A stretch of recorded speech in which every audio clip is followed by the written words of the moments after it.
Whoosh, whoosh.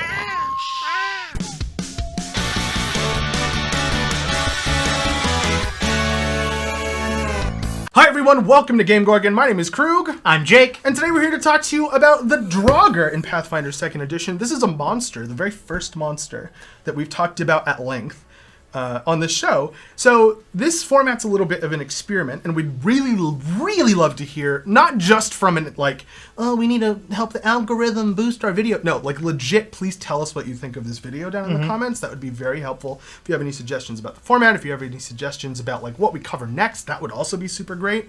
Now, this whole entire thing actually started as a Twitter, like, memes. We were doing something, we were trying something different called, like, Monster Mondays, where, like, I was picking a different monster and giving a little bit, but I felt Twitter was so limited in with the amount that we could talk about and, like, how in-depth and, like, really interesting stories. So we're going to try it on this like, format to see if it works here instead. Because, really, I reread it afterwards, and I was like, God, this is garbage.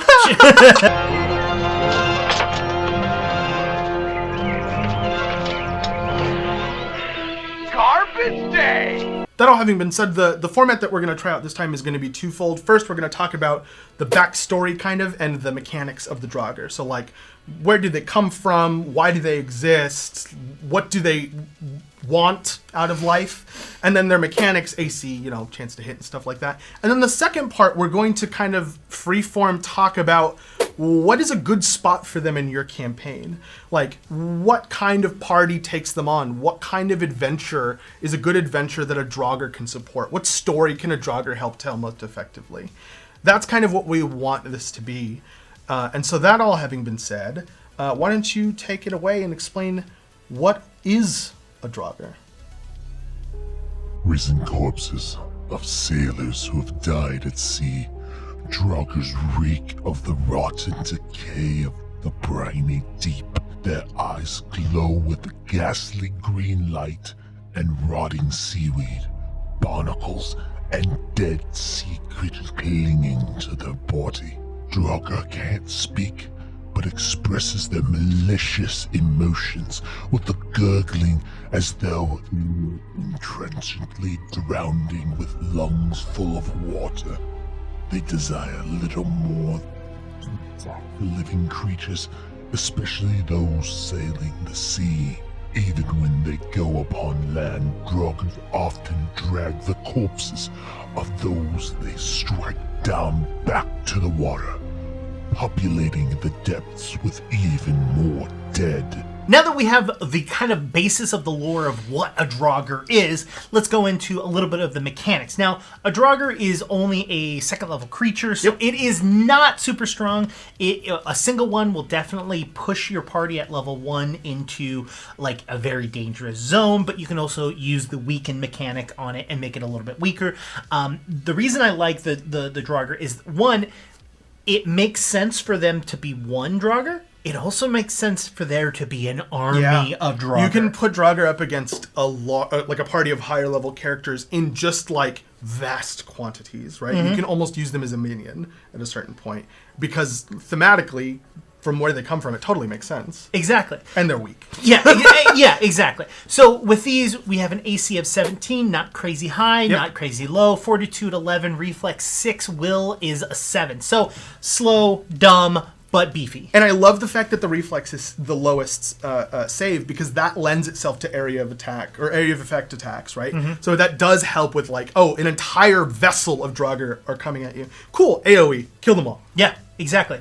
They only have 35 hit points, and they have negative healing, but they're immune to death effects, disease, paralyze, poison, unconscious, and their resistance to fire 3, and a weakness to positive 5. That is, I think, a lot for CR2. That sounds like a lot. Yeah, that there's a lot there. I mean, it's undead, so undead have a lot of just, like, I'm immune to disease and death. Well, duh, because you're dead and you're diseased. Now, the thing that I find that makes this this creature the most interesting is the fact that it has something called the Sea's Revenge, which is actually a curse. It is a curse. It's divine and necromancy are the traits for it. A creature that slays the Draugr, so your party, is subject to the Mariner's Curse spell with a DC of 17, again, not crazy high, The curse ends if the Draugr is buried in calm seas or after a week has passed. So, by you killing this creature, you become cursed.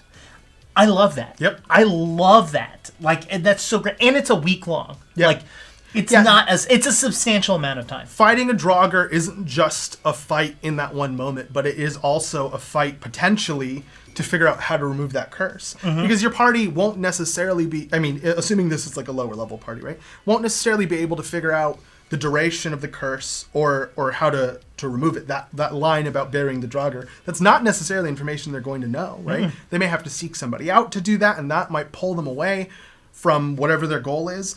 We haven't really talked about the effect of the curse, which we should talk about. So if you critically succeed the save, unaffected. If you succeed the save, you're sickened 1. If you reduce the condition to sickened 0 by whatever means, the curse is over. If you fail, you become sickened 1, and you can't reduce the sickened condition below 1 while you are cursed. So that reduces your options down to burying or A curse removal. Curse removal. There are spells of removing curse. Or super high level, like, magic. The curse can be lifted by a remove curse or similar magic, which is what it says in the thing. Whenever the target is sickened and on the water, at least a mile from shore, you're also slowed 1. That's disgusting. That's hard to deal with as a lower level character. Especially if you don't know, because it's a curse. It's not like you're going to be like given the effects. It's just, and especially me as a GM, I'm going to be a jerk about this because I'm going to be like, oh, you're sickened 1 and you can see that the Draugr's body is floating out to sea. You have to go get it. And they're like, I better go chase after the body. And they're like going to get the body. And then it's like, now you're slowed 1. Well, no, I'd if the party decided that they weren't going to try and like, if they didn't take on the fact that it, like, for example, one of the party members feels sick, and I tell them that they have the sickened condition now. That's all the information I'm going to give them. Yep. And then if it doesn't click in their heads that something about this encounter caused this or could have caused this sickness, and they just move on and leave the corpses, if they figure out, 3-4 days later that this probably had something to do with the Draugr, those bodies are gone. I would also say that this is also a will save that you have to make. Sure. I as a GM, I feel that gives it away. If I say make me a will save after they kill a Draugr, it kind of gives that away that it's more likely a curse versus a disease or a sickness or a poison. So this is one of the few times, because I usually don't do secret rolls. Yeah. I would do a secret roll in this situation. Yeah. And that's, I think, the way that it is, like, rules is written supposed to be done as a secret roll. This is more of like a making sure that your homebrew isn't interfering with the, like, suspense, because I think there is an element of suspense to this. And I think a lot of people also do homebrew, like, if you trust your group, and it's just, I don't want to have to keep rolling as a GM, just you guys roll, I'll tell you what to roll, you know your stats. Yeah. It's way better to just do a non-secret roll. But you're absolutely right for this. I think a secret roll is a pretty neat touch. Now, if it's a critical failure, it's as a failure, but the target becomes sickened 2 instead of sickened 1. But again, it still sits that it can be reduced, but it can only be reduced to sickened 1. So at least that's my understanding of that. Wait, what? It says as failure, but the target becomes sickened 2. So in the failure, it says becomes sickened 1 and can't be reduced condition below 1. While the curse remains. I see what you're saying. That is a little bit wishy-washy, because I could see the argument as you're saying. It doesn't say that it can't be reduced below 1.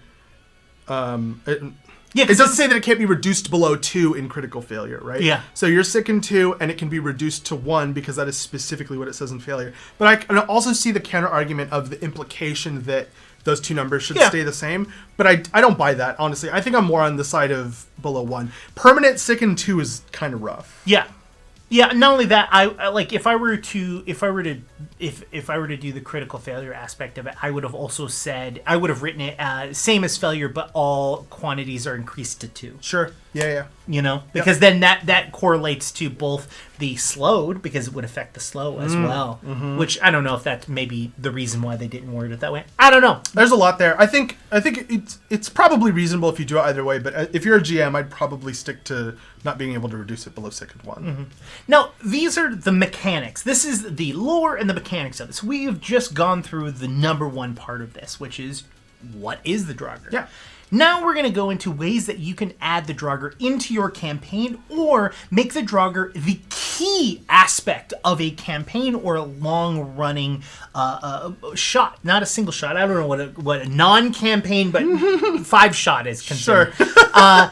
So the idea that I came across is that if you want to start a low level, you can bring off a single Draugr. You can add the weakened condition to it so that it is a little bit weaker, and you can have a party of first level creatures go against it, or normal, and make sure that your team gets good sooner. Now, the other aspect of that is the idea I came up with is that your group comes to a town.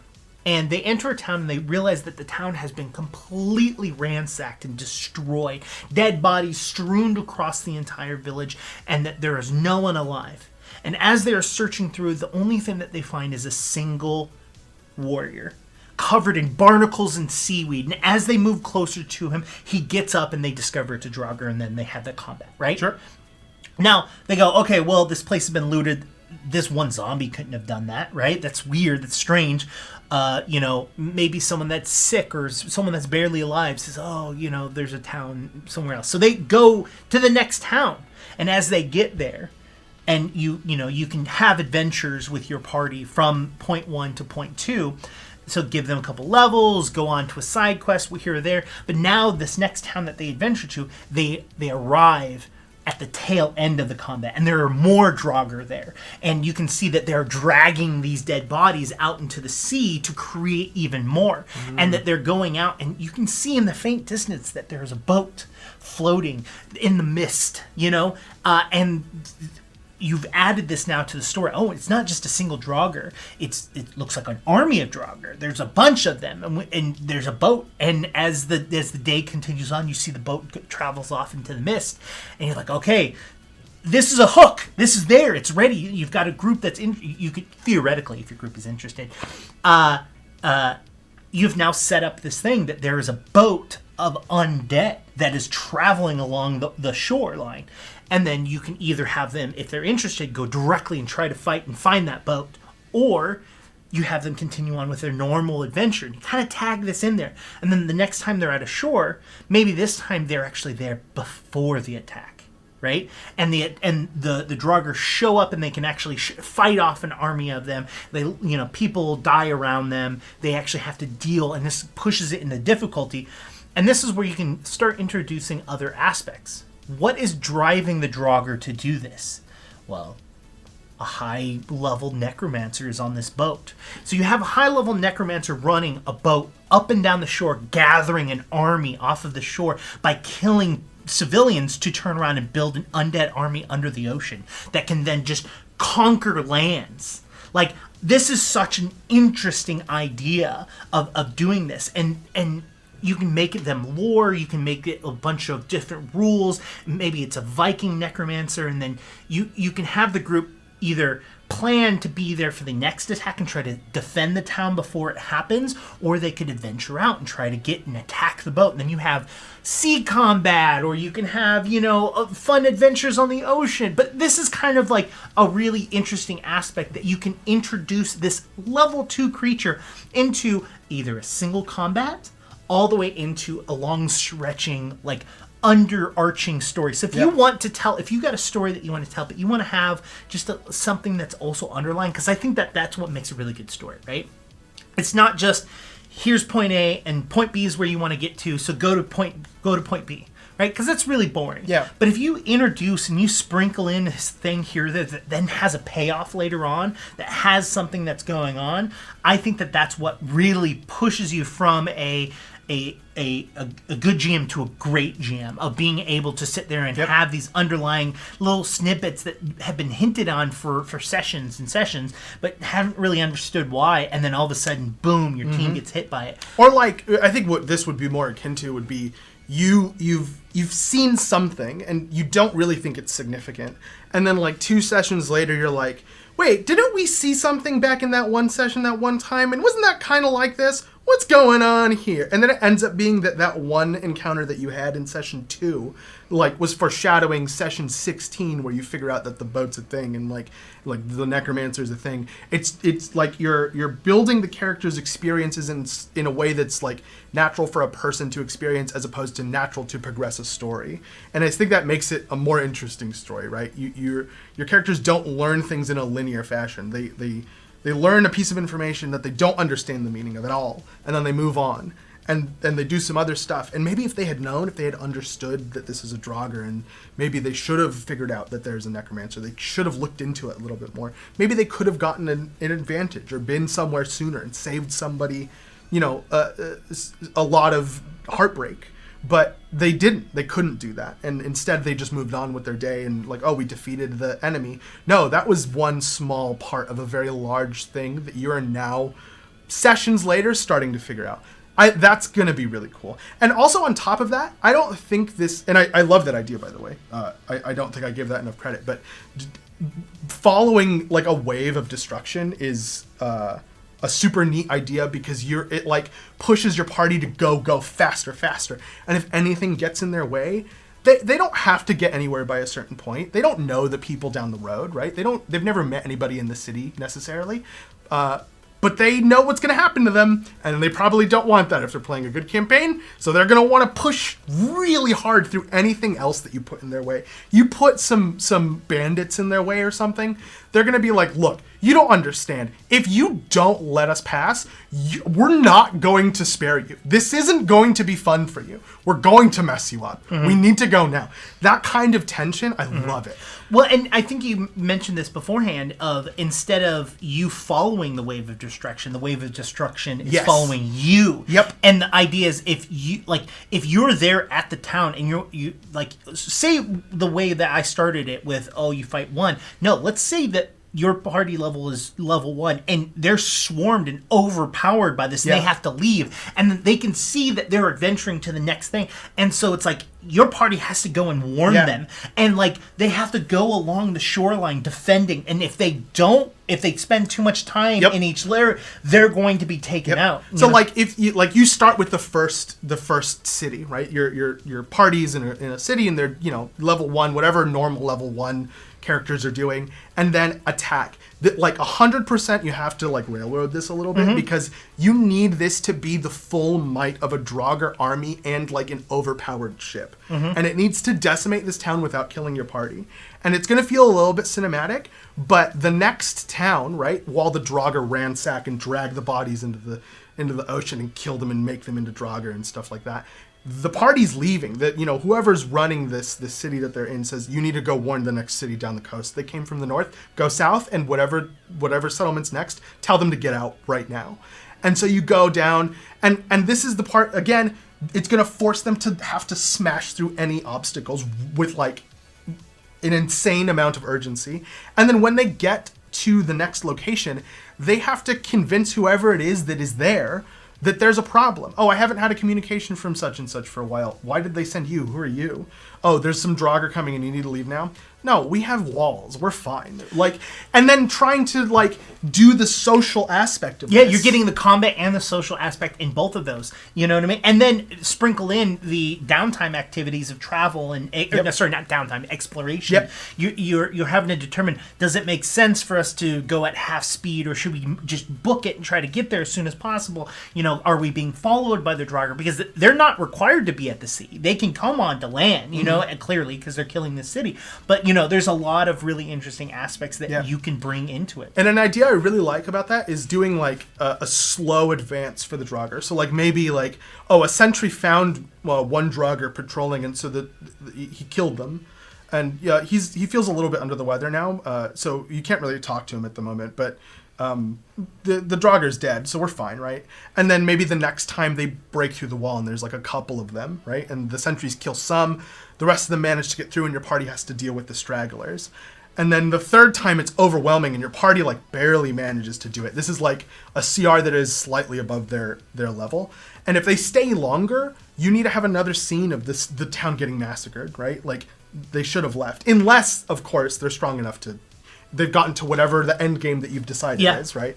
Whether it's like, they need to reach the necromancer, or they need to find a city that's willing to like do the right thing and evacuate, or a city that has the ability to put on a defense that's capable of defeating the Draugr, right? And maybe it's your party's responsibility to decide when that point it happens, right? When they find a city that is capable of doing that, they say, no, we stop and we fight now. You guys are the ones that are going to defeat them. That's cool. Yeah. I love these creatures. I think that they are really interesting, and they expand not just as a single combat, but a long-running group. And I don't feel that that's the same way with a lot of creatures. Yeah, you can't do this with a kobold. I think you could do it with a kobold. There's a ton of different kobolds. Not only that, I guess I don't know anything about kobolds. I think kobolds are one thing. I think it's harder to do with dragons, right? Because like dragons, like super powerful monsters. Yeah, like I feel like dragons are harder to do that with, because with dragons it's like they have specific levels, like wormlings, young, sure. you know, so on and so forth, yep. that are very specific to, once you hit this level, this is about the dragon that you should be fighting, right? Yep. Versus this is a low level creature that is meant to be in an army, and you can get these large group combats into play that you wouldn't necessarily be able to do with a dragon. And it also lends itself to having other like stronger individual creatures commanding them. Like that they lend themselves to a command structure while also being just absolutely zero redemption evil creatures that just need to get destroyed. Yeah. Right. I think that's pretty rare too. Usually, unless it's like a hyper intelligent thing, those like dumb cannon fodder zombie type things are usually pretty independent. Shamblers, yeah. Yeah, they don't really have like a hierarchy or structure. They usually don't have a skill set, whereas I could justify giving these people, some sailing experience. Well, not only that, like it doesn't say this in the lore, in the lore bit that we went over, but sure. there is a part where it talks about the fact that they remember being sailors, and the fact that if they come across people that are singing sea shanties, that they'll moan and try to sing along to it, but they're gurgling. But you know what I mean? Which I think is really interesting, and could you as a GM create a really great story of like, I can very much see like your party walking down the alleys as a drunken pair sing a sing shanty back and forth, and between the sea shanties you hear gurgling, bubbling that starts to sort of go with the music, Shaun of the Dead.